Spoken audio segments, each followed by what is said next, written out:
Welcome back, everybody, again to the Military Retirement Podcast. I'm your host, John McConnell. Usually I have Victor De La Flor with me. He is out of the net today again. He'll be back soon. So stay tuned. If you want to see more of Vic, he'll be back, and he's probably been posting some stuff on the Green Logbook either way. So you can check him out there. You'll find both of us here usually every damn Sunday. Today, we're going to dive into some things dealing with job force, getting jobs, finding employment after retirement. And one of the things that's come up in a ton of conversations lately with veterans, with active duty folks that I've had is prepping yourself for getting out of the military, whether you're doing 5 years or you're doing 25 years. And a lot of it comes back to having some kind of credentials on your resume, not just your resume with all the stuff that you've done in the military, translating that, of course, into civilian speak so it doesn't sound jargony, but being able to show some credentials that the active civilian workforce is looking for. And one of those credentials that I feel like, and we've discussed many, many times on the show, but we're going to dive deep into it today, is project management. I've seen a couple of friends of mine who have taken the steps to go get the PMP, and then they've kind of from there and created their own ventures, built their own businesses, started doing consulting for other companies. Out, that takes a lot of work, but getting that first step out of the way and getting your mind prepared for the civilian workforce, using the PMP as kind of your stepping stone into the civilian workforce, I feel is a really great thing. So today we're going to dive deep into that and talk about all things PMP. And we're going to do that with a great soldier, just retired about months ago, Mr. Pablo Diaz. I'll bring him up to the stage now. Morning. How you doing, John? Good, Pablo. How's it going? Not too bad. Waiting for my football team to start playing this afternoon. I'm on the West Coast in San Diego, so there's that little time difference between us, but also the Chargers play this evening, so that's my I'm free this morning to talk about whatever you want to. Nice. Just missed the bullet. Yeah, my co-host Vic is out there on the West Coast as well, so we always have fun trying to coordinate schedules. That's why we started doing this live every Sunday, so we could coordinate at least one time a week where we could sit down and have conversations and invite guests on, and then kind of go from there. But yeah, it's always a challenge, but it's a fun challenge. Sometimes playing the move the time zones around game, shifting things on the board. So yeah, it's great to have you here, and appreciate you taking time out today to come spend time with us. And let's just dive straight into this. I mean, if you want, you can give us an intro of who you are, if that's important, as far as maybe some context for folks out there. But definitely, I want to dive in, and I'm going to actually bring this up on the screen. Give me 2 seconds. I should have prepped this before we started, but all good. That's the way live streams go.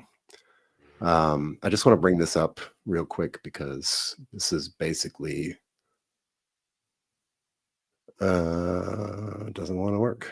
All right, cool. Anyways, there was a damn, no, it's not working.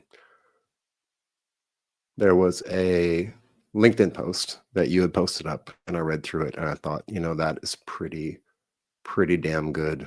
I really like that, and I wanted to be able to share that with the audience, which it looks like I'm not going to be able to do that today.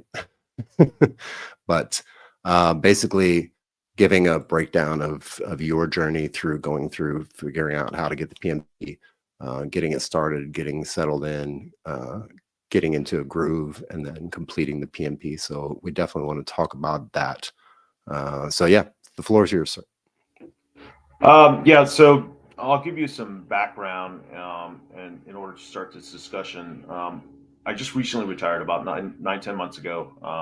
I was a field artillery officer, a lieutenant colonel, 24 years in the Army, and I've served in a wide variety of jobs. I thought my background was well suited for operations. I spent a lot of time doing staff work. I commanded a little.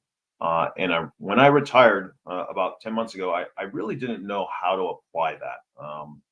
I was leaning towards operations or some type of management. At least that's what I thought I was best suited for, but I didn't really know how to enter the sector. I asked a lot of my friends who all either had PMPs or didn't have PMPs, but the consensus was at the time, which was about maybe up to this point, about 5 months before I retired. I think the consensus was that it's okay not to have a PMP. So that seemed like the route of least resistance. And I decided that, hey, once I recover I had some surgeries right before I retired. So once I recover from my surgeries, I'm going to start looking for a job.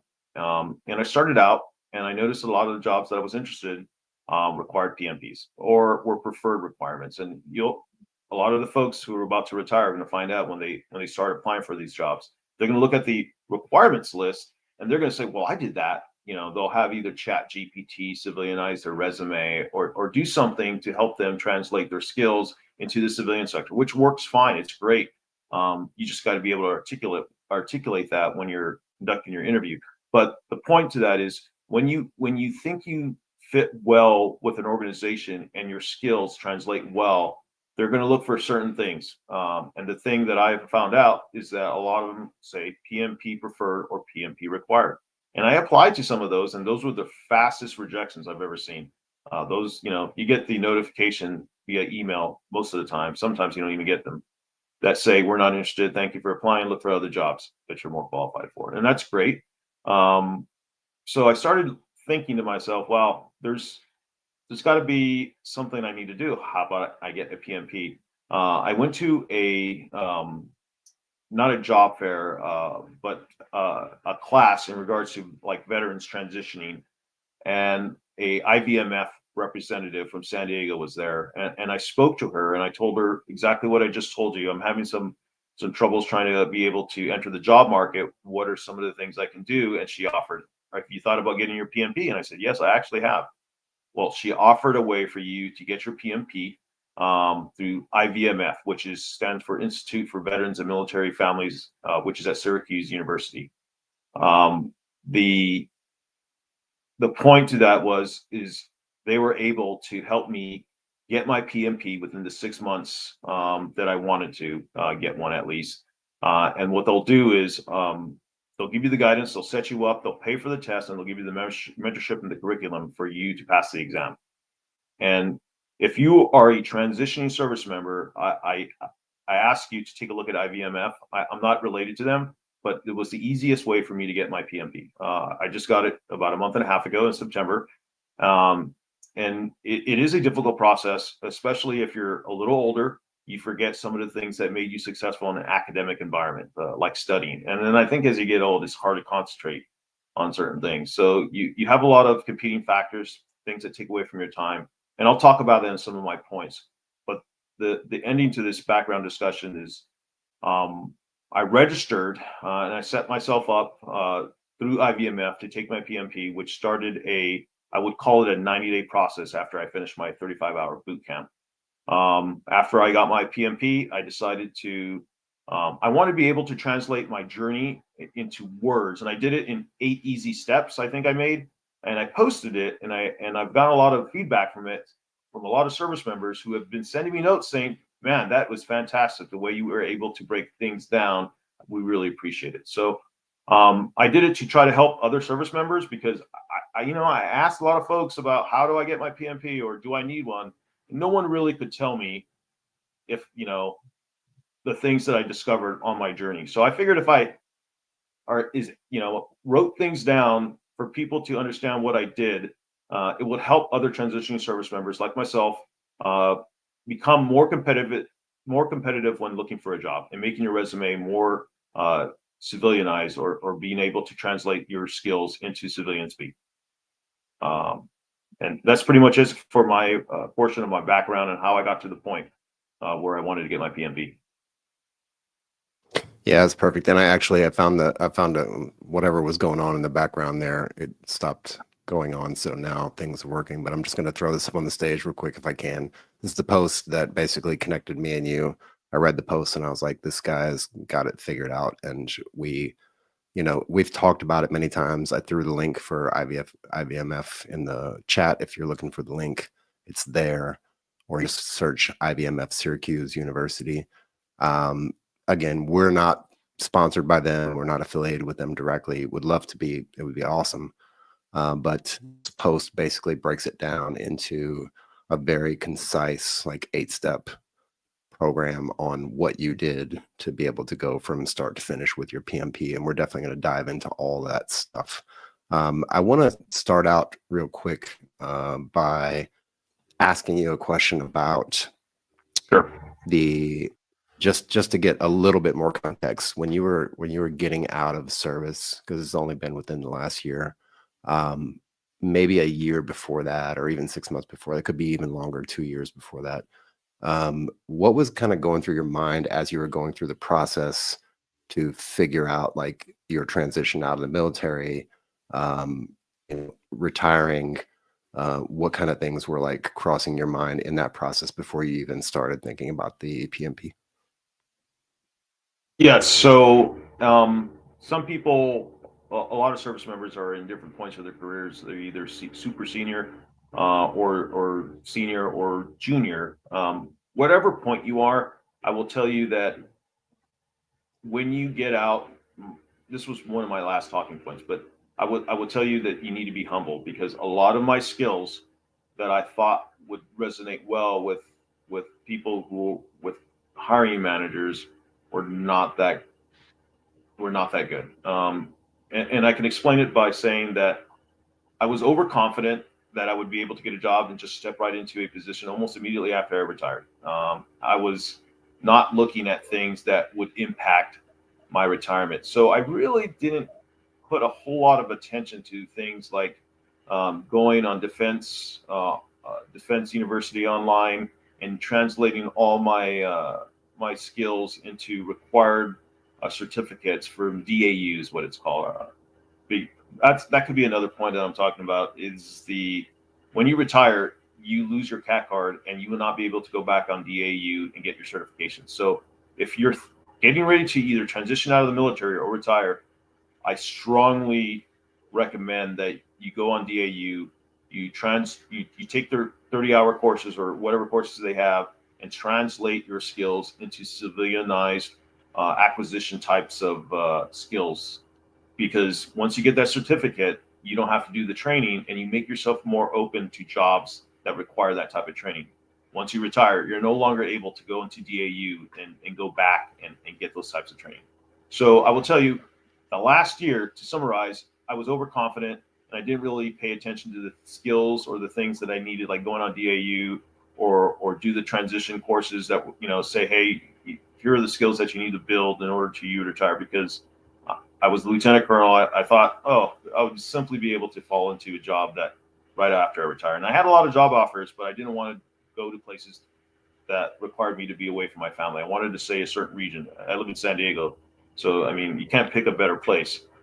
Um, that's where I was when I got ready to retire, and I had some health issues, and I had to address before I retired. So I was focused on everything but getting a job, and after I retired.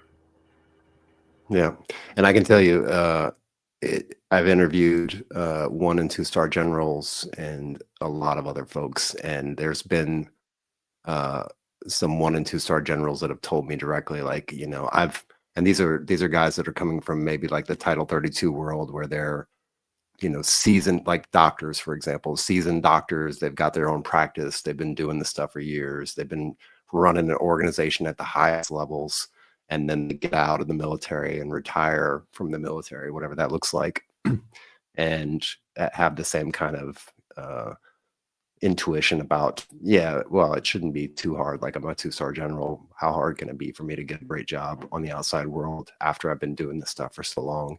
And they've struggled with it as well. So it doesn't really, I think it's just a bad assumption up front for folks to have, because I had the same kind of assumption, and I wanted to get out, and I was like, yeah, I can just slide into this job. It's going to be really easy. And I've got a lot of credentials. I have a ton of credentials, like a laundry list of credentials behind me, certifications and stuff like that when I got out. And yeah, lo and behold, it's a few factors. I would say one of them is luck. One of them is just being in the right place at the right time. One of them is knowing the people that you're dealing with in order to get through the gatekeepers to get to the job.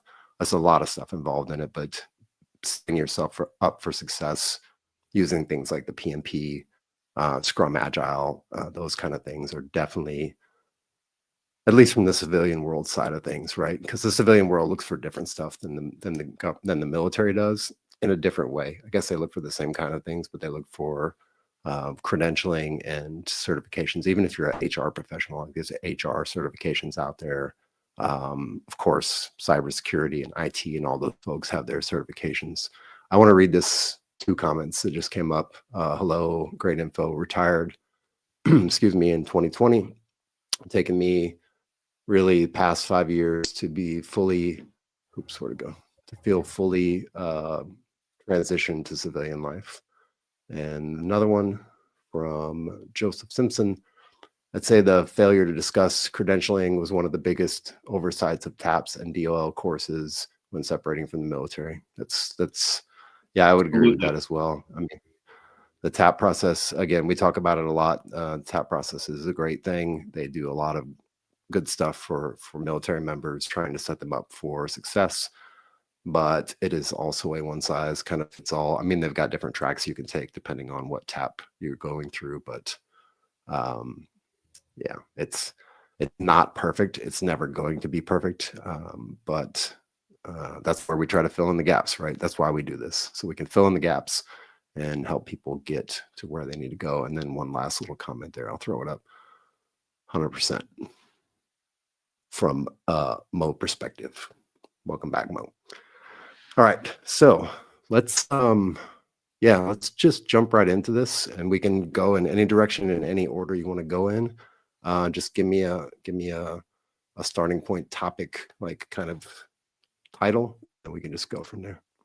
So I think the first step was, after I decided I needed PMP, is you need to, in the speak of my son, lock in. I had to lock myself in, and I needed to commit to a path or a mission set. And we can start off with that, and those could be my discussion points I wanted to highlight. This is probably really important. Okay, so a lot of us, when we get out, whether we get out junior, we all have some type of mission planning skills, whether it be the Navy, Air Force, the Marines, and the Army do mission planning in a lockstep. MDMP, I think Marine Corps is MCPP. There's ways to conduct planning. So if you treat everything like a plan or like an operational requirement that requires a plan, you're going to commit to the mission by setting a timeline. So I internalized, I wanted to be employed by the end of the year. Well, hypothetically, I needed about 90 days to figure out what I wanted to do after I got my PMP. So I made a decision I needed to get my PMP, and I established a date on the wall, roughly thereabouts. But it was a hard date. It was 1 September. I wanted to have my PMP by 1 September so I can spend the next 90 days, because my ultimate goal was to try to have a job by the end of the year. So 1 September, I decided to have my PMP. And what that does, a realistic timeline that you adopt, especially after you retire. Believe it or not, even if you don't have a job, your schedule is going to be hectic. You're going to have other requirements, that you've never had before.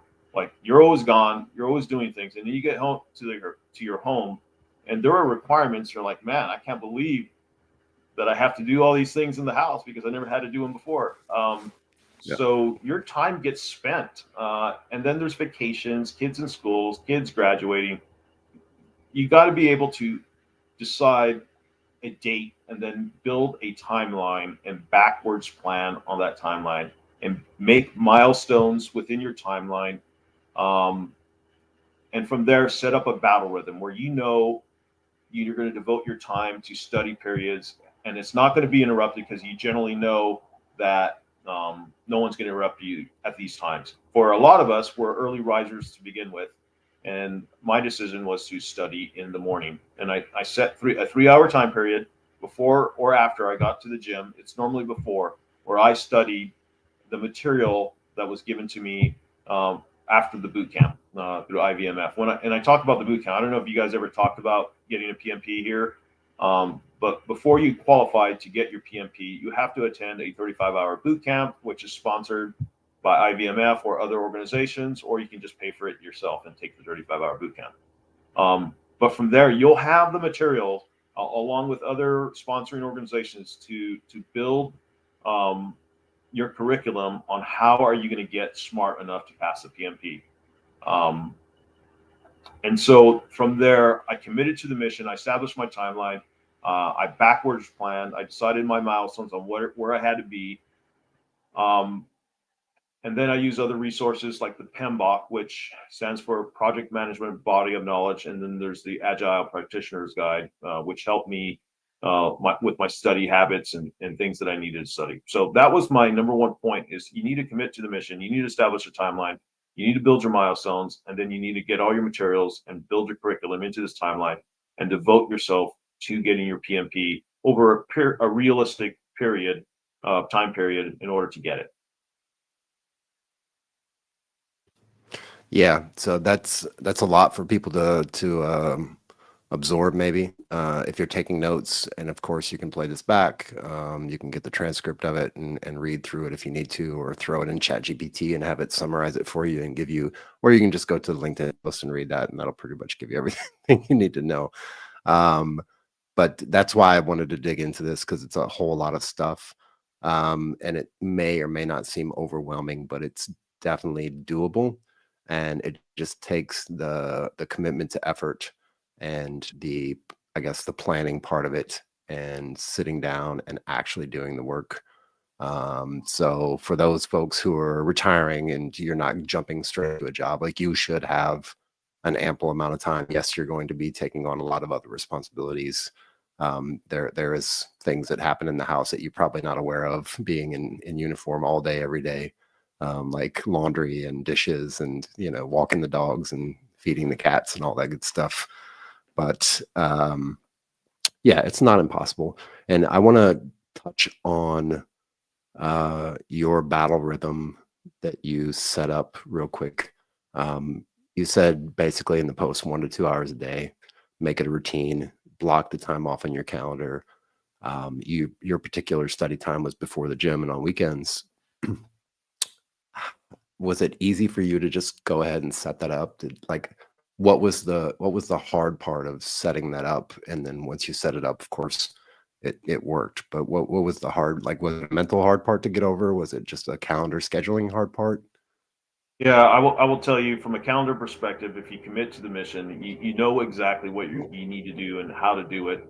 I would tell you the biggest distractors, and I use the word distractor and emphasize that word, is you're going to have things pop up in your life that will take you away from ultimately, accomplishing your study goals. And you got to minimize these distractors. The number one thing I would recommend is do not take your phone to your study place. Put your phone outside, put it on silent, get it out of there, or else you're going to be picking it up every 10, 15 minutes and scrolling for about 3 to 5 minutes, and then you'll study again. And it takes away from true studying. It's a distractor. A lot of people don't understand the implications. I found myself for the first month doing that, and I decided every time I went to go study, I'm just going to put my phone down and put it away, so I'm not bothered by the stock market or whatever today's events or somebody's cute little post of a cat on Instagram. I I don't need these distractors. So the takeaway for this is to minimize your distractions, but also in your battle rhythm, you need to build a backup plan or a backup time period, which is normally on the weekends. I never intended to study on the weekends. It was normally I wanted to study at least 15 hours, 3 hours Monday to Friday. I wanted to get up at 4 or 5 in the morning. If you're an early riser, that makes sense. If not, then you're gonna have to find time period in the afternoon. Which the longer you wait in the day, you will find yourself with the more distractions. If everybody's asleep, that is a perfect time for you to study. So I would get up early in the morning, 4 or 5. I was building my office, so I had to do it from the kitchen at the time, which also is another distractor. Make sure if you're studying, you're in a place where not too many people have access to you, or the distractors are minimized. If you have kids or dogs or cats, anything can distract you. But get away from all that. my recommendation is do it in the morning, because when everyone's sleeping, you have that time for yourself, and put away your phone. Excellent, excellent. Yeah, yeah, there's tons of distractions out there, and I fully agree. Getting up early in the morning, that's kind of one of the uh the double-edged swords of being prior military and retired, is still getting up at, like, 5:30, 6 o'clock in the morning every morning, even on Saturday, even on Sunday. It's just kind of built into my it's, it's hardwired into my brain at this point, so I can't get away from it. But I do have that freedom of 1 to 2 hours of just being able to sit down, process, read, do what I need to do before I start my day and before I start work, which helps me really clear out the cobwebs first and foremost. And it gets my mind prepared for the day ahead of me. And the main thing on my list is the reading and the couple little things that I do in my morning routine. And once I've got those done, like, the rest of the day could be total crap. I can still fall back on that success first thing in the morning. So that's what I really enjoy that. So let's go into, because we can move around here. You mentioned PMBOK and you mentioned Agile. I think PMBOK Yep. is probably once people, like, you, if you hear it, you're like, oh yeah, the PMBOK, cool sense. They've got like a little study guide. It's not a little study guide. It's probably 4, 5, 600 page book. It was when I saw it last about that thick. But was there anything in the PMBOK or any suggestions or guidelines for people first picking up the PMBOK, what to pay attention to, what to not pay attention to, and how did you structure your study with the PMBOK? So if you have the post up, that would be step number 4, which is Yep. memorize the project management performance domains. All that is captured in the PMBOK. The best way I can talk about the project management performance domains is to relate it to a military type of training that everybody has done, which is military planning, military decision making, MDMP or McPP or whatever service that you come from. That's the best way you can frame these domains from project management, in order to conceptualize how they relate to your foundation of what you've already been trained on and what you're trying to translate it into with your study. If you take that approach, it offers you the advantage of being exposed to these principles, and it makes you understand, or it allows you to understand how they they fit within the military planning types of training that you've already received. There's 8 steps. I can go over them real quick for people to articulate them, but this is what I want to make a point on. If you can memorize the 8 project management performance domains, you understand project management. Everything else is simple terms and trying to memorize terms, trying to memorize um, uh, uh, numbers or equations, because you got to do a little bit of, if you know what earned value management, you have to understand equations in order to get value, or scheduling value, or projected value and things of that nature. But if you take a look at the 8 project management performance domain, number 1 is stakeholders. Those are the executives. Those are the people that you need to be able to get information from and then meet their requirements. The second one is your team. What kind of team do you have? How do you address the team? That is leadership. When you see team, it really says what you are as a leader, and how do you lead this team, whether you're an agile practitioner or you're using waterfall technique, which is what the most traditional project management use. The next thing you look at is development approach and life cycle. What are you using? Are you going to be an agile practitioner? Does your project management office allow you to be an agile practitioner, or are you going to be doing the waterfall technique, or are you going to do something that is hybrid? And then understanding the complete life cycle from project from start to finish. And then the thing that is built into project management domain that is equal to um, military planning is planning performance. And here are all the things you need in order to set yourself up and plan the project. And then you move on to project work. I would call that, your military execution. being able to do the things you need to do in order to accomplish a project, and then conduct your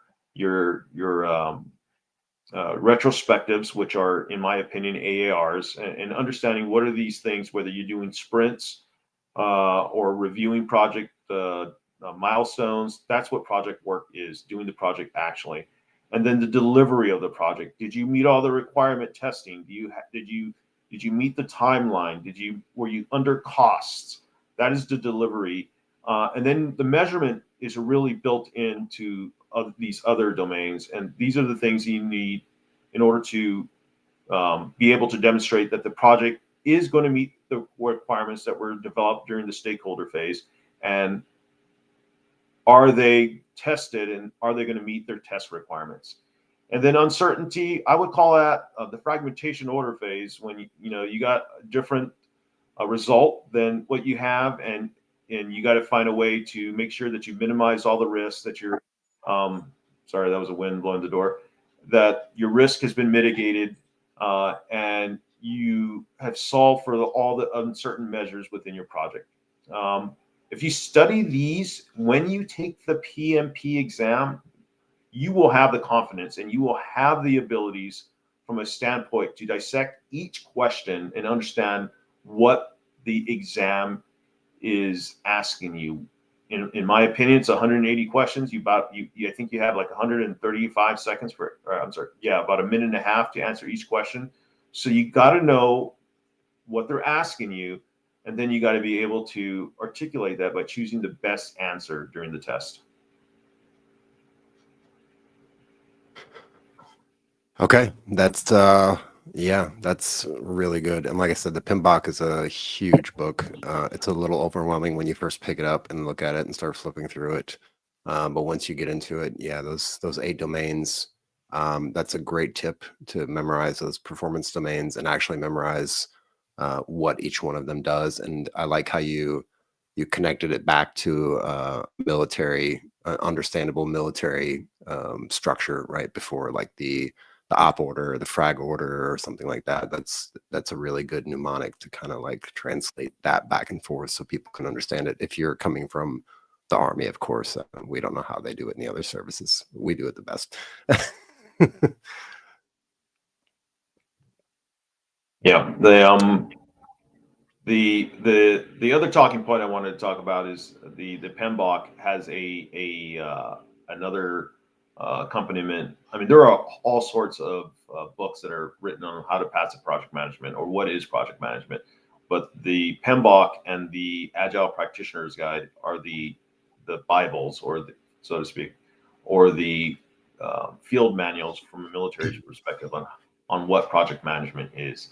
And when I don't know if anybody's ever said this, but when you do take the test, I think 40 to 45% of the test is focused on agile practice.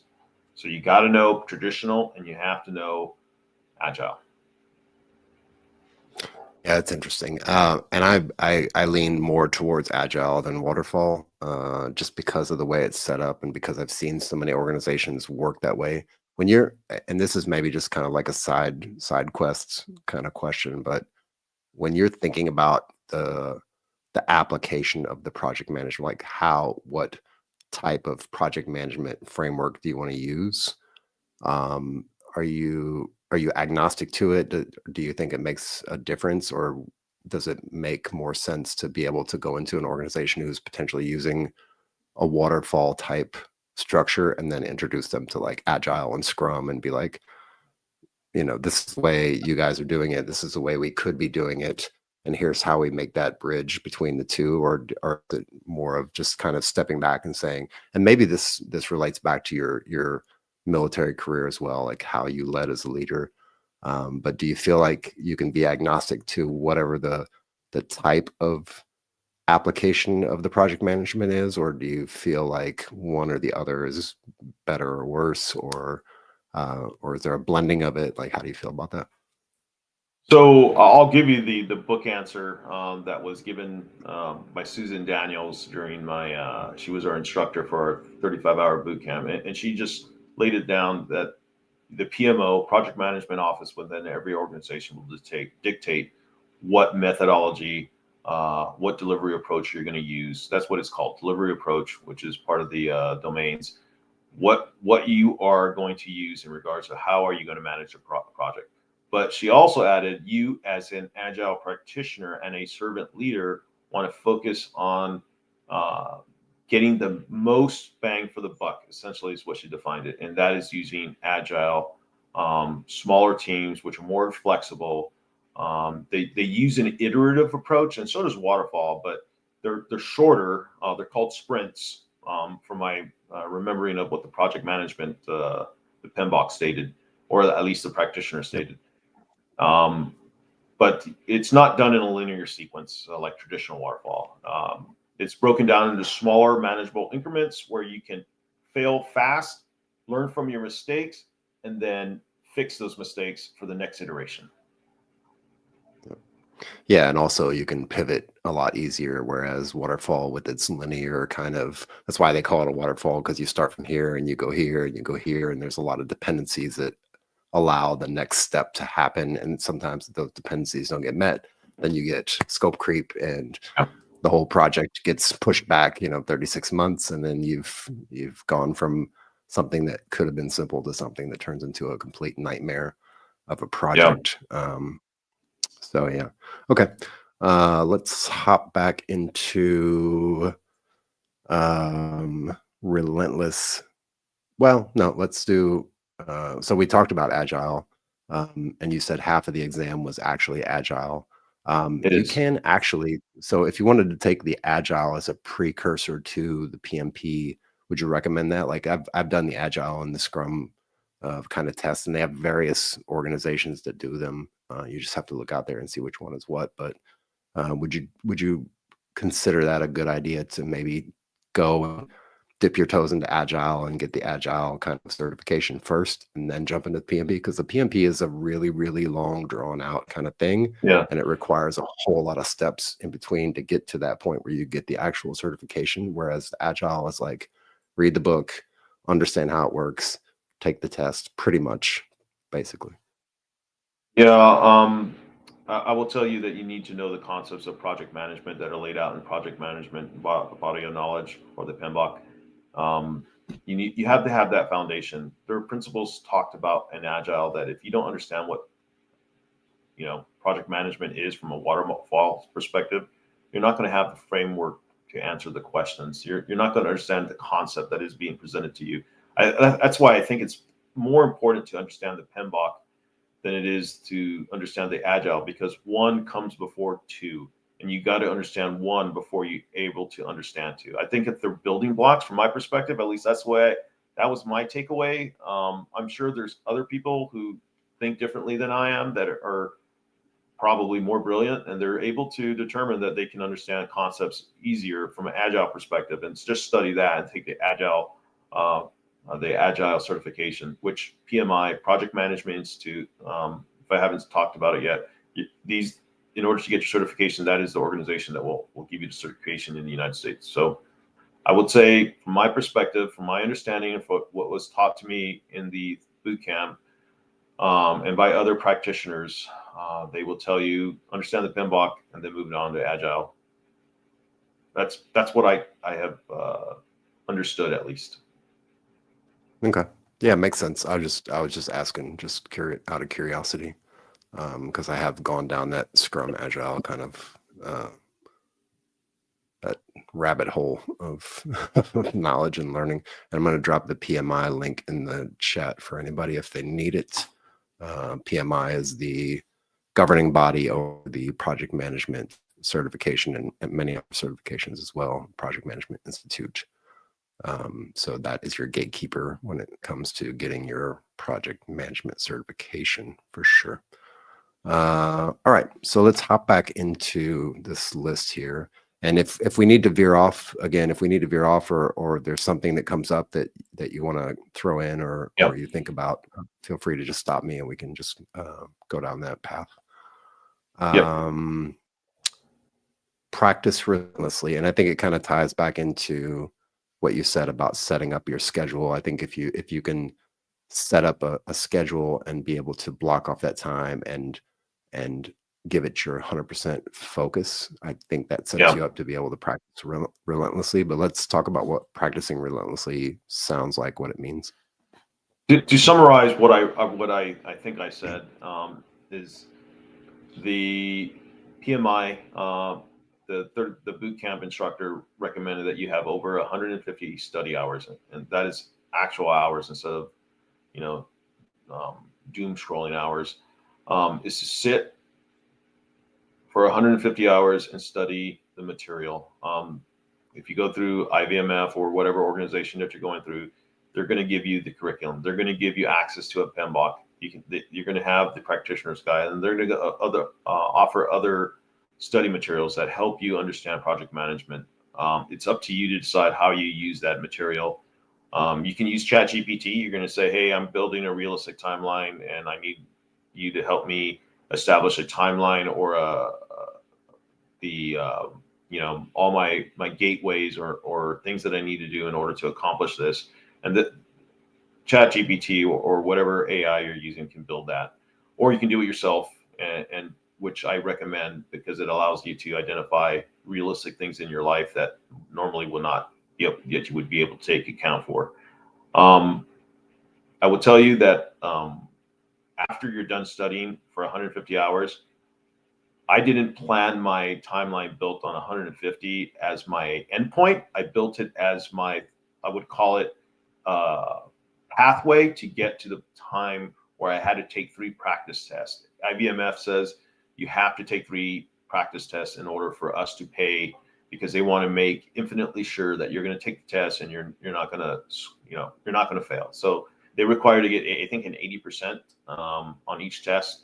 I started in a 2-week time period where I built my window. It took me a week to get to 80% because the first test I took, I didn't bomb it, but I didn't come close to being at 80%.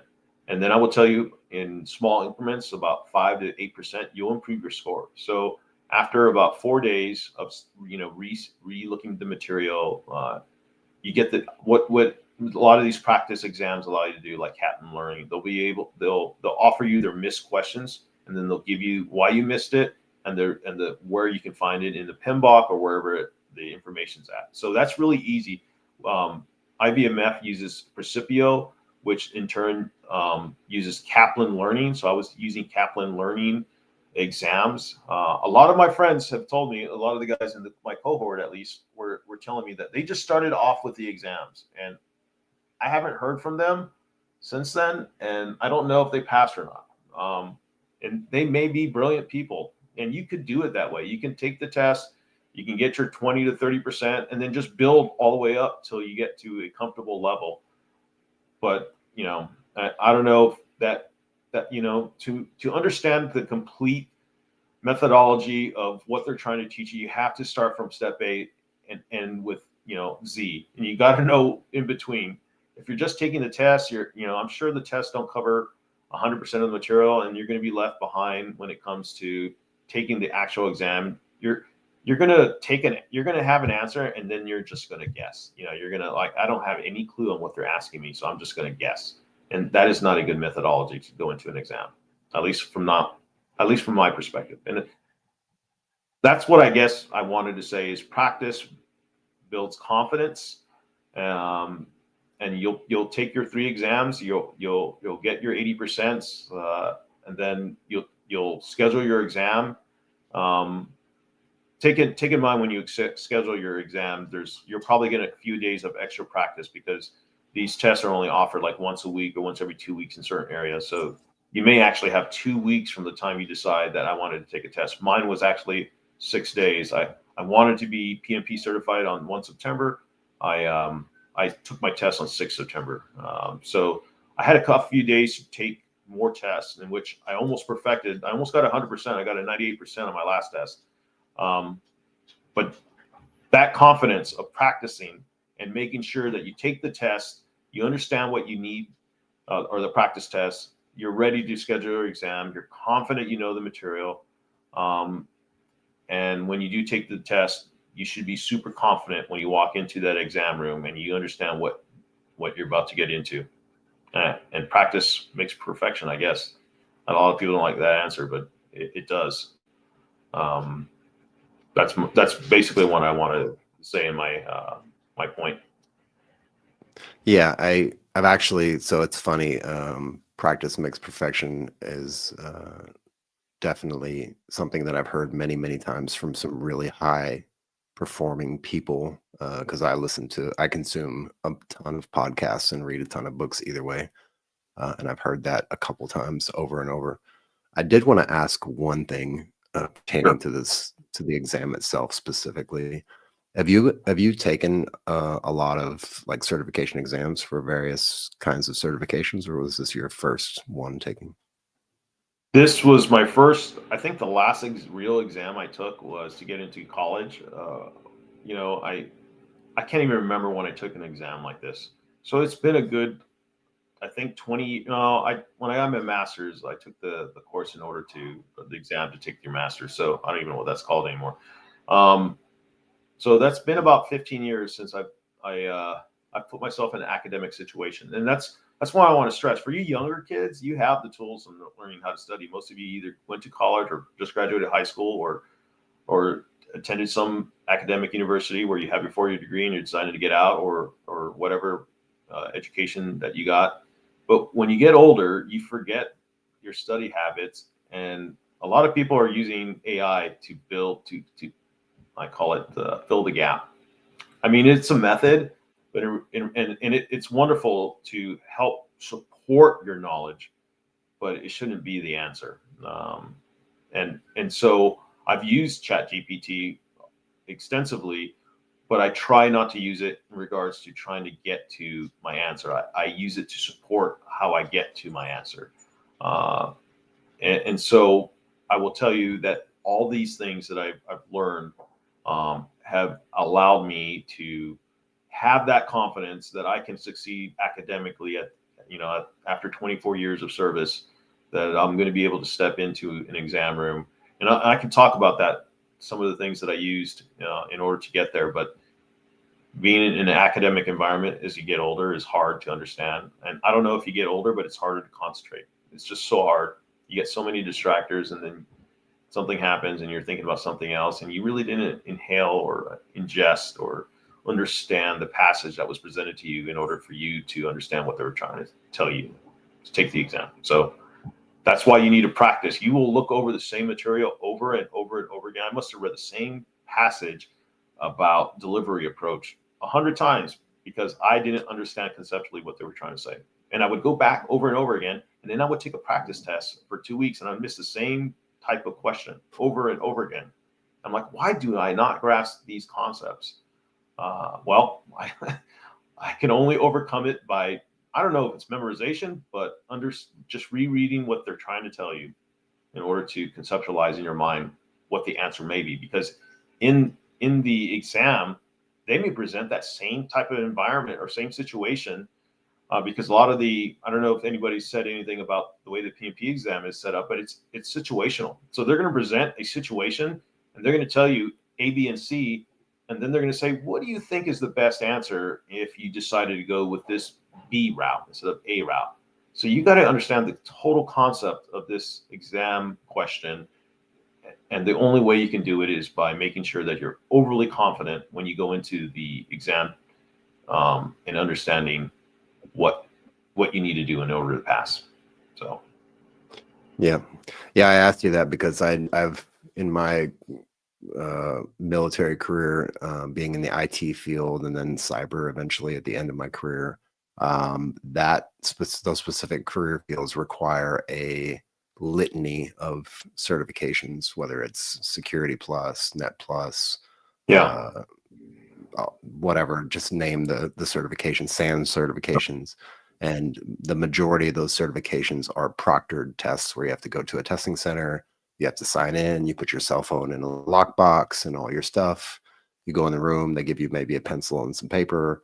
And it's really very just minimalist test taking. And you've got cameras on you. You got to log in. There's a little timer usually at the top of the screen that's telling you how much time you yeah, have left. It's a lot of pressure. I've known a few soldiers in my career who have botched a few tests and had to retake it and retake it and retake it. And that was even with, 2 and 3 week boot camps, and then all the study materials and all the test dumps and like all the stuff that they needed to be able to succeed and get in there and just freeze up on test day because of the external pressures of Yeah.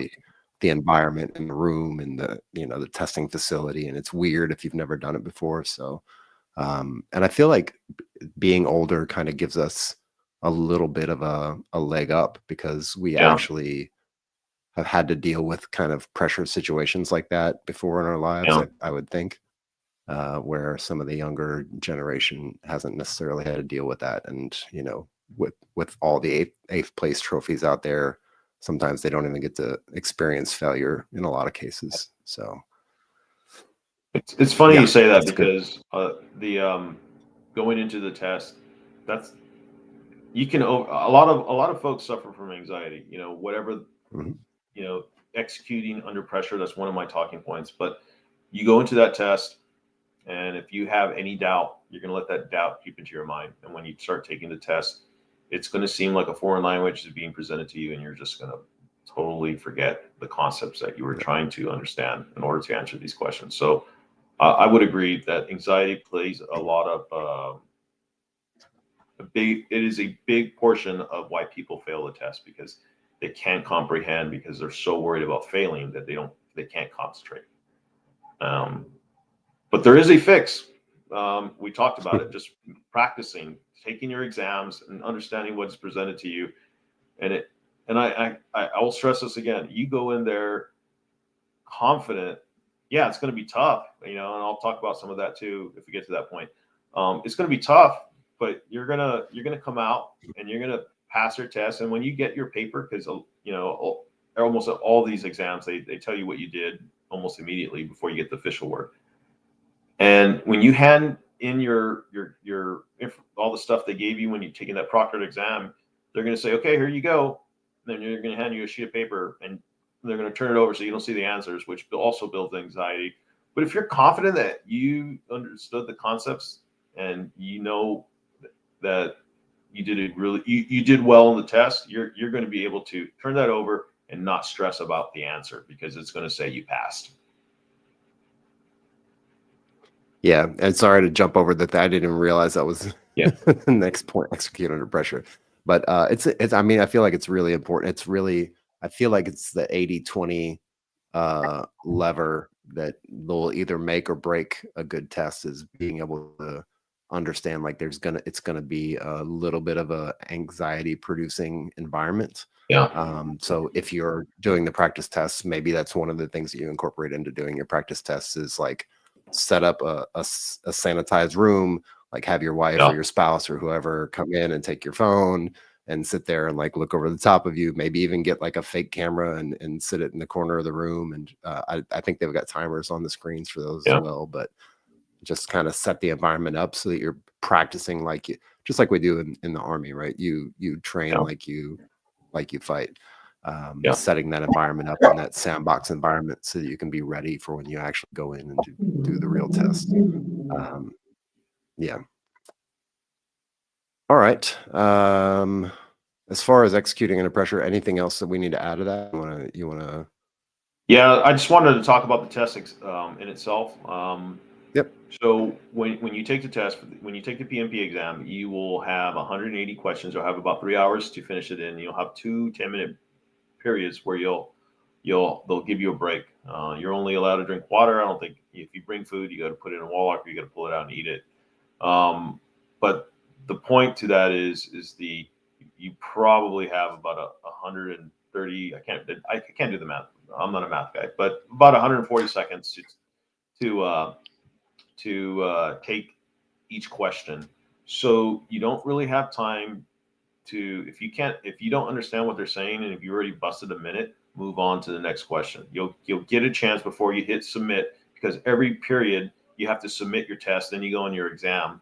But when you take the exam, you're going to have to figure out what the best answer is. And if you have a lot of feeling that you don't know what any of the answers are, then you just move on to the next one, and hopefully you'll memorize it, or something will trigger like they'll present another question in the test and you're like, oh yeah, that's what they're talking about. And then you got to make a mental note. You'll be able to mark it on the tech exam, which question that you missed or skipped. And you'll go back to that question and you're like, that's exactly what they're asking. You know, I was presented the information, but I didn't think about it because it wasn't presented the way I learned it. But this question was very similar. So I was able to apply that answer to the other question. So. Yep. 100% agree with that. Okay, let's jump into unless there's any other thing that we want to step into. I want to hit the jump into the last bullet point. But if there's anything else, we can definitely talk about whatever else first. We've got plenty of time. Trust me. So I think all my talking points have been talked about in regards to so some of the tools you can use when you build your schedule. I can't stress this enough. When you're building your battle rhythm, you need to use a tool, because if you're using your phone, you're marking dates on the calendar or building schedules on your calendar, that's easy. But the best way to do it, I would recommend using like Excel and build an actual timeline for Army folks or Marines who are building schedules of fires or some timeline event in order to execute the phases of the operation. That's going to make sense to you, and you're going to be able to lay out a timeline or a war to row, a road to war type of timeline, and establish key milestones and where you have to meet it. And if you keep that MS Excel and you relook it at least twice a week to make sure that you're on track, and then you can also use supplementary things like putting key milestones in your phone with alerts that you actually missed your study period, which I did. You got to have redundant systems, in other words, but I recommend using some type of scheduling program or software. Mine is Excel. I use that a lot, so I was able to build it into it and hit all my gateways or my milestones on time, for the most part. The study periods that I use for making up missed study time, I use the weekends, and sometimes I would miss. Just think about it. If you miss 2 days and you're scheduled to study 3 hours a day, that's 6 hours. So you got to be able to make it up in order to stay on track. So I found myself blowing things off or not taking my study period to heart in the beginning, and I found myself behind my scheduled hours on which I wanted to be. So I would use the weekends and miss watching football or whatever I wanted to do in order to get studying done, or I wouldn't go to church or I would have to sacrifice, in other words, in order to get those study hours in at the end of the week to try to reach my goal of 15. And I think everything we talked about from my points, minus the last point I wanted to make, have been talked about. I think we went everything in pretty good detail. Yeah. I do want to ask along those same lines of what you just mentioned, as far as accountability and holding yourself accountable. Were you just solely holding yourself accountable, or did you incorporate anything else into it? You said you would on the weekends you would sacrifice some of the things that you would rather be doing to study because of the fact that you had missed the study time or weren't completely focused on the study time when you were supposed to be doing it. And that's kind of like this reverse reward situation. But was there anything else accountability wise that maybe was external to you that helped out as well? So if you have, if your spouse or your significant other is one of those individuals who hold you accountable all the time, and they say you missed doing this, you missed cleaning the dishes this weekend, so you got to make it up and do it the other day, which I did. You can use your spouse or whoever's in your life to help you out and say, hey, weren't you supposed to be studying? I got a lot of that sometimes. But I will tell you that the reminders of the milestones of the hours that I was supposed to be at, I built in milestones in my phone. I have an iPhone, so it's really easy to build a scheduled event, and then that event you can set reminders 2 days before or 2 hours before. And I would do that a lot, and I would get these messages like, oh man, I forgot, I should be at whatever point right now, and I'm not there. So that's one way to hold you. Those are the two ways I would say you can use an external source to hold you accountable. Either it being your phone or someone in your life that can, you know, kick you in the right direction if you miss something. Perfect.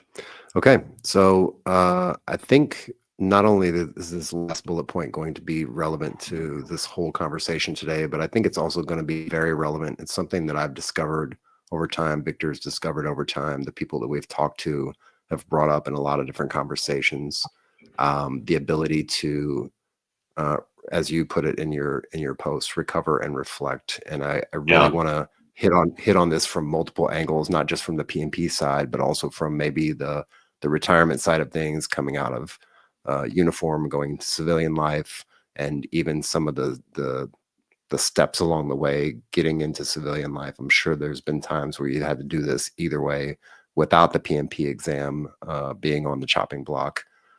So let's definitely talk to this, but I definitely want to hit it from as many angles as possible because I feel like it's sure. relevant in all parts of life, and I feel like people don't give it enough attention.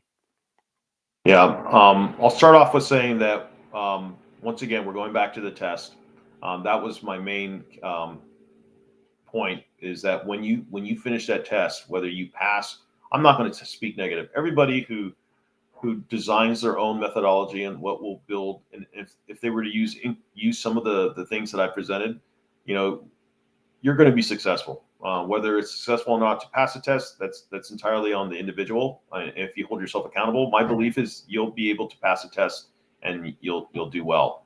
But when you do finish the test and you've found out you passed, you will be mentally drained. At least for the average person, there are some people on this earth who are just brilliant and they'll breeze right through this. The 3 hours that are afforded to you, you can pretty much gain whether you're on track or not on track. For me, I was able to practice so well that I think I had about a half an hour left in my test exam. When I walked up, the lady looked at me like I either failed or something. And I gave her the thing. She's like, "Oh, you still got a half an hour, sir." I'm like, "Well, I answered all the questions. Why do I need the other half an hour?" So it was a little bit of overconfidence, and I want to be humble, but at the same time, you got to understand that if you're confident, you go into that test, you take it, and then you find out you pass. You feel the pressure that you put on yourself for 90 days lifted almost immediately, and it's a weird feeling. Like I said, people get anxiety from taking tests, and I understand that more than anyone, to be quite honest. Um, but the feeling that you have is that you almost immediately, for most folks, have to just take some time off and figure out, okay, what's next? What do I got to do? Um, what do I got to figure out in my life? So you got to move on to the next step, which is looking for a job, which I'm at right now, by the way. But I actually I took the test on a Saturday, and I didn't really start putting my plan into effect for getting a job until the following week. So like I want to say mid September is when I started. Okay, this is my day. This is my time. So the recovery was, I would tell you, it lasted me for a few days, but I was able to, okay, now that I have my PMP, how do I go about what I want to do? How do I want to apply it? What kind of jobs I want to apply for? Do I still think I'm good in the defense industry, or can I start applying for other jobs? You will find out that a lot of the jobs you think that you're qualified for after you give up on the defense industry or the aerospace industry, because you worked with defense type of material in your life, whether it be Navy, Army, or Marine Corps, you're like, oh, I understand how to use fuses. I understand how to use FLIR, thermal sights. I know understand. Well, the job, yes, requires for that, but there's other things involved. Uh, you're going to start looking at construction project management positions and realize you actually have to have some type of construction certification, which costs over $1,000. So you're going to have to reach a point in your life how to tailor your resume to these positions that you want to go to and decide what route you want to take. For a lot of folks, we're built in to apply to many jobs as possible and see which one sticks. So that's a methodology. The other people are more surgical, and they want to only work in certain industries and certain areas. So they'll only apply for those jobs. And I will tell you, if you limit your opportunities you're going to find yourself, well, unless you know someone and you've done your networking to a degree where somebody can just walk you into the front door, which is not the case for most of us, you're going to have to find a way to impress, number one, the recruiter, number two, the AI ATS system that will look at key terms to see if you align well with the jobs and your certifications, and then see if a hiring manager actually wants to interview you. So there's like 4 steps to even go, and then after you take your first your first interview, and if you do well, you'll have secondary interviews, and so on and so forth. So there's so many stages, which I'm only gone to about half, the halfway point of getting a job. So you need to take time off after you take the test. You got over the hump for the first test. Now you got to look for a job, and that's my last point. Is just be relentless and be practical and realistic on what you think you can do post PMP.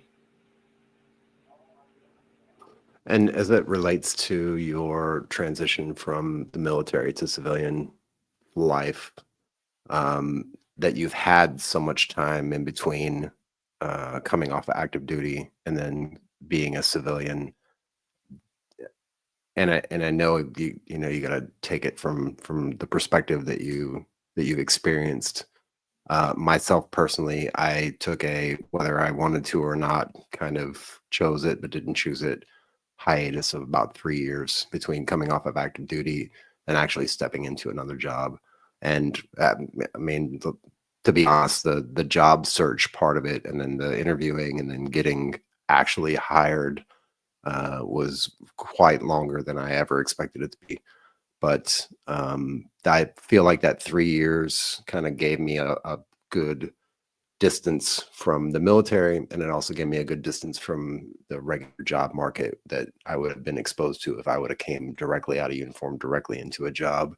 I feel like I got a chance to like calm down a bit and take a step back, be able to reevaluate everything, look at everything, understand everything, slow things down a little bit so that I could take my time with it as I was moving into civilian life. And I feel like that's helped me a lot as far as my ability to cope with the civilian world, with civilian lingo, with different things, different aspects of the civilian job, working with other civilians, and just being able to normalize myself back into the civilian life. Do you have any thoughts on that as far as how that's felt from that time, being able to take a pretty decent amount of time off of active duty and stepping away from it, and being able to look at everything and kind of getting a better sight picture of it? Yeah, I will tell you my situation was a little different. I had major surgery weeks before I retired, so I needed time to heal. And you know, when I was ready to jump into the job market, I'm going to be honest. From at least this time period, I'm sure it was different in other time periods. It's the job market to me seems, and I've talked to folks about this, not just me, mentors, is that there are a lot of folks, especially with um, federal jobs being cut short or abridged. There's a lot of military seniors or former seniors that are also looking for a job. So you're competing against folks who have been doing project management types of positions. They've just been doing it federal, and they're decided to go into the civilian market for whatever reason. They just don't want to do the federal job. So I started getting anxiety around June or July, thinking I have to compete against not only the folks that are just retiring, but regular folks. And now all these other people who are jumping back into the regular civilian market that had federal jobs. So I will use the word plethora because I love it. There are a lot of us, there is a plethora of folks out there looking for a job right now. And, you know, my experience thus far is I wasn't getting any interviews. I wasn't getting any callbacks despite tailoring my resume using Chat GPT or whatever methodology you have, which goes a long way, by the way, defeating ATS. I have found that I'm now, because I am PMP certified, I am getting the interviews, getting the secondary interviews, and that's worked to my advantage. And I feel that I'm more competitive. How competitive I am, it's up to me to be able to articulate that in an interview. But also, right place, right time. Is there someone actually pre-designated for a position within the organization? So is this a real, true job that you're competing with? Is a job on hold? Is it a job being offered? You'll hear the term contract unfunded, which is basically we have this job we're bidding against, but we haven't won the bidding, or the job was won by us, but it is now unfunded and on hold because whatever government stuff that is going on. So you will find yourself on a holding pattern from a lot of your jobs. If you decide to go into the defense industry, if you decide to go into more civilianized construction, well, then you're going to have to get those civilian type of construction certifications, which I'm also thinking, I'm like, man, if it goes like this for the next 6 months, I have to find a way to make my, failure is not an option for me. I'm still young, and I want to be able to contribute. And the only way I can do that is by trying to apply what I learned in the military, which is what I thought was defense industry. But now I'm thinking, well, I can handle construction. All I need is certification. If I get more looks with project management, I imagine how many looks am I going to get for construction certification when I apply for these jobs. So reflecting back on my service, the last year before I got out, I was deeply concerned. I didn't have anxiety. I was deeply concerned about my future. And then 6 months after I'm starting to get a little bit of anxiousness, saying, "Wow, that's why I was like, I have to have a job before the end of the year."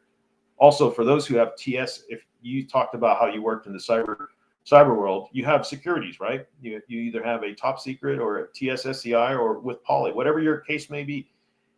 You lose that if it's continuous. You're going to lose that 24 months after you retire or get out of the military. So it's imperative for you, if you want to keep that TS/SCI to be competitive for future jobs and just go from TS job to TS job, you need to be able to get a job that will adjudicate your TS through whatever system, I think JPass, so you can keep your security clearance post-military. And it also makes you more competitive when you have TS/SCI or secret or whatever clearance that you have on your resume. So I think, I don't know if I answered your question, to be quite honest. I think I got on a tangent, but those are the things I reflected upon. Those are the things that are still on my mind. Do I need to get more certifications? Do I look for TS/SCI jobs only and just focus on TS/SCI, because that's just a narrow pathway. You're only looking for certain jobs, but you're also focused on other jobs, but you're not applying for them because you only want to get a TS/SCI. So those are the things that I thought of and reflected upon as I was getting ready to retire or post-retirement. Yeah, it's a ton to think about, and that's kind of the struggle that I went back and forth with in my kind of 3 years hiatus was one, for sure, what you mentioned, the security clearance thing. That thing definitely expires after a certain amount of time. And then two was, do I want to work in the government sector? Do I want to work in the private sector? Do I want to do my own thing, build my own business? Like, what do I want to actually do? And I was actually starting to do a lot of that before I got out of the military. I was literally prepping myself for, retirement 2 to 3 years before I even got out of the military. Like, mentally, I was doing things at work and people were like, "You're crazy." And I'm like, "I know, but just I'm getting out, so it doesn't matter." But a lot of that thought process for me was really, do I even want to stay in cybersecurity, and especially stay in cybersecurity in the government under even more constraints? Because once you're out of uniform, then you don't get to duct tape things and co-hanger things back together. Like, you have to do things the correct way. Excuse me. So ultimately, I decided I didn't want to do that. I didn't want to sit in an office, in a room, stuck to a computer, doing not as much stuff as I would have got to do in uniform, out of uniform, in a cybersecurity job. And I'm sure it would have been maybe a higher level job or something like that. Plus the job expectation thing that you mentioned before as well. It took a lot of thinking, and ultimately I decided on not following that path and not keeping up with my security clearance. Yeah. Whether that's a good thing or a bad thing, I think ultimately at the end of the day, ultimately what happened was there was a list of things that I wanted to have to meet my job requirement, and most of those were not connected directly to the job. So it was like, where do I want to Yeah. live? You know, what kind of income do I need to have versus what kind of income do I want to have? Um, how do I want my lifestyle to be structured? What, you know, physical environment and weather and stuff like that all plays a part into it. And all of those boxes got ticked, even if a lot of the like job specific boxes didn't get ticked. So um, ultimately, like I'm happy with the decision, and I feel like the job market, especially in the government side of things right now with the government shutdown, we're what, Yeah. day 35 or something like that. I don't know what day we're on right now. A lot of that is really pushing things into this weird zone because we've already had job problems before that happened, before the government shutdown happened. And then you couple that with the early retirement that they offered to a lot of civilians over the last, you know, 6 or 9 months as well. So you've got a lot of civilians coming out, then you've got the government shutdown, then you've got the budget freeze, and that kind of like sequence of events sets a weird precedence for what's to come in the next 6 to 12 months to 24 Yeah. months. It's very interesting. So yeah, definitely there's tons of opportunities out there for myself personally, and it's just me and you talking face to face. Um, I really, I would personally, I would look at the list of things that need to be ticked off for happy life, and I would say for me anyway, it was, you know, 70 or 80% of those things were personal things versus the 20% that were tied to a job. And that's what made my decision a lot easier, and it makes my day-to-day life a lot easier that I have that in the back of my mind all the time.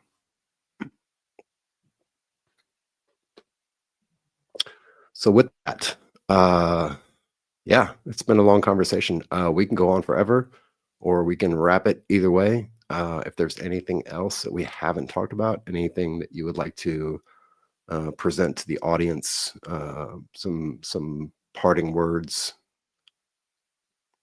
Yeah, I can just say, and you probably have faced this, and a lot of the service members who are still in, you're going to face is be humble. You've done a lot of things in the military that far exceed the requirements in the civilian world, and nobody cares. No, I wouldn't say that. Nobody cares, but not from a perspective of thank you for your service. Your your accomplishments in your military were great. Now you got to be able to translate them into how are they going to apply to a job that you want to get. And if you're not humble, if you think, oh, I retired as a lieutenant colonel, oh, I was a master gunnery sergeant, or I was a chief, whatever the case may be, you're going to have to put yourself in a position. I have a friend who retired as a major from the Marine Corps, and she got a fantastic job in the biochemical world uh, um, as a lawyer for them, so in-house counsel, and she is doing fantastic, and she has a great job. And all these 06s, she was talking to me that folks that retired after her who made lieutenant colonel, who made 06, are coming to her and saying, what do I do to get a job like yours? Can you help me get in? Can you advocate for me? And my sole purpose of trying to articulate what I went through for the last, 6, 7 months is every service member, whether you're thankful for other people's service or you just keep to yourself, that's great. But we probably should help every one of us who have served, because the deck is stacked against us, whether we think so or not, at least in my opinion. And it is what it's worth. The deck is stacked against us when we enter the civilian job market, and we have to find ways to edge ourselves beyond what our competition is in the private sector, is a good way to put it. And if you don't, you're going to find yourself, bitter, or no one. You're going to one day, and you're going to need help, and you're going to turn to a service member, and they're going to help you, and you're going to think, wow, if I only helped another person a long time ago. When you do get a job and someone asks for a referral, and they're competitive for the position, you should be their advocate within the organization. You should say, hey, I know what this guy has done in his military. He is far better than a candidate than what we really think he is. I haven't gotten to that position, but I believe when I do, I will be an advocate for service members, whether it be Army, Marine Corps, Navy, Marines, enlisted officer, Naval Academy, Army, West Point, ROTC, OCS, whatever your walk of life was, because volunteering and serving for your country, I know this is a little cheesy, is not, other than a military discount at Denny's, which I do appreciate, you're going to find yourself that other than someone shaking your hand and saying thank you for your service, most folks don't really think of you any differently than anyone else, and they're just doing it to, I don't know, either be nice or make themselves feel good, whatever the case may be. So you got to be able to stand out and focus on these things, and be humble when you talk about your service, and interpolate what you've done. I use that word because it's an artillery officer or artillery speak. Interpolate what was given to you into the right answer. And there are so many methods of doing that, if words are not your thing, there are systems out there, AI, that will find those words for you. So it's easy to translate what you've done in the military into private sector terminology. And the last thing I want to say is, I've talked about IVMF, but I can't stress enough. I'm not even tied to IVMF. I'm so grateful to them. Specifically, one individual, her name is Joanna Sensotera, who works at IVMF in San Diego. She's a fantastic representative, an advocate of service members, and she really just wants to help everybody who served their country to do better. Whether IVMF doesn't offer PMP, they offer the certifications that you were talking about, construction management as well. They have so many targeted certifications, and they offer you one certification if you do what they require, and you don't have to pay anything. They do this freely. They're sponsored by JP Morgan. I'm not advocating for them, but they spend the money. They help IVMF at Syracuse University to give you the tools and to set you up for success, for you to pass a test. It's just up to you to decide whether you want to pass a test. And I'll be honest, John, that's pretty much a summary of what I've experienced in the last 6 months. And maybe when I do get a job, I'll send you a message saying I finally got a job. I'm working at McDonald's or wherever God takes me. So I'm very happy that I had a chance to express the things. I'm talkative, so if I talk too much, I apologize. But I think the 8 steps were, like, if you just read it and then just figure out what they're saying, it'll be a lot faster than watching this podcast for an hour and 23 minutes, or maybe you can just fast forward everything. So I don't know, but thank you very much for having me. Yeah, man, I appreciate you coming on, and I appreciate you being receptive to my badgering and my poking.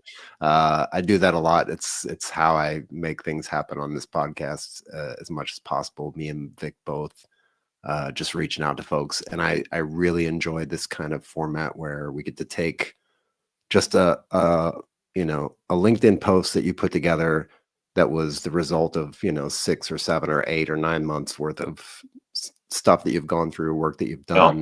Yeah. And it's summarized into 8 steps, and it's less than 500 words, and it really doesn't, it does it justice for the LinkedIn community, but I feel like expanding and beyond that and giving the context behind it and being able to explain out each and every piece of it. There's folks out there who maybe need a little bit more information on one step or the other step. So hopefully this helps bolster that post, because I really enjoyed the post that you wrote. I really enjoyed being able to reach out and connect with you. And I hope we get to connect even further beyond this, by all means, send Yep. me a text message whenever you want to. Sounds I'm always good. around. On the same lines, when you mentioned the education, the IBMF, and if you want to, and you want to set up like a warm kind of invite with the rep there in San Diego, I would love to link up and maybe bring her on the show if she wants to come and hang out with us and talk education and more about the IBMF and project management, all those other wonderful certifications that they offer.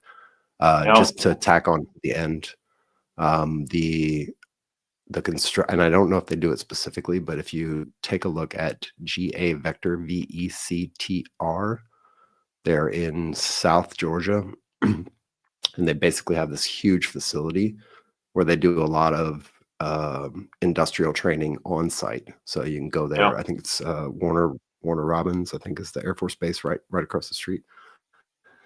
And they may have some opportunities as well if you're looking into other kinds of like educational opportunities for those kind of trainings for construction or whatever it may be. They do a lot of that stuff there on site. I know it'd be kind of challenged to go down there physically, but they may have some online or be able to connect you up with some other stuff. So there's tons of information out there, tons of resources.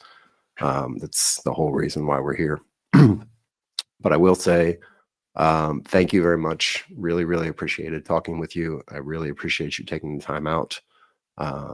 And just a reminder to everybody else out there who's watching or listening, we are recording just before Veterans Day. So if you do see a veteran out there, or if you have something to offer to veterans, we appreciate everything, the free meals at Denny's and the Golden Corral and the tire changes and the free haircuts and all that stuff. We don't do it for those things, but it's nice to have a day where we can kind of make a little checklist and go run around the city and do some of those things if we want to. But to all the veterans out there, past, present, and future, we salute you, certainly, and we appreciate you and what you've done for our country, keeping our borders safe and keeping our people safe in their homes. And you can check us out anywhere on the internet. We are all over the podcast stations, whether it's Apple or Spotify or any of those other ones. You can find us here live every weekend, every Sunday. And sometimes with a guest, sometimes it's me and Vic, sometimes it's myself, depends. And that's about it. Again, appreciate you. Thank you very much. And for everybody out there, thank you for listening. Thank you for watching. We'll catch you later out here. Thanks, John.